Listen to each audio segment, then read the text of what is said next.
শীতকাল আসলেই চারদিকে নানা রকম বাহারি পিঠা আর খেজুরের রস। আর সেই রস থেকেই তৈরি হয় ভেজালমুক্ত গুড়। ভোরের সূর্য উঁকি দিতেই গাছিরা গাছ থেকে সংগ্রহ করে রস। পর এটি টিনের বড় চুলায় দিয়ে জাল করে দীর্ঘ সময়। এভাবে তৈরি হয় গুড় প্রক্রিয়ার কাজ। এটি কেবল নয়, দীর্ঘদিন ধরে তারা এই পেশায় জড়িত। এদিকে ভেজালমুক্ত গুড় ও রস পেয়ে খুশি ক্রেতারা। খেজুরের রস খেতে প্রতিদিন আসছে দূর দূরান্ত থেকে সাধারণ মানুষ।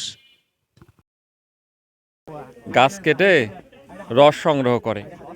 রস সংগ্রহ করার পর চুলাতে জাল দিয়ে আমরা গুড় তৈরি করি। গুড় তৈরি করার পর সেগুলো আবার বাটি আছে, বাটি আকারে করে কাপড় দিয়ে সেগুলো মুঠো তৈরি করা হয়।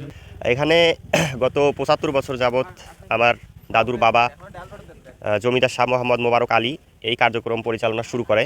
এরপরে আমার দাদু ভাই আলহাজ সাদুল কুদ্দুস মিয়া এবং এর পরবর্তীতে আমার চাচা এবং বাবা আমরা এই ঐতিহ্যটাকে ধরে রাখার চেষ্টা করেছি। গুড় তৈরি হওয়ার প্রক্রিয়াটা আসলে অনেক সুন্দর। আমরা গাছ থেকে যে রস পেড়ে আনি, একেবারে অর্গ্যানিক খেজুরের রস এখানে নিয়ে আসা হয়।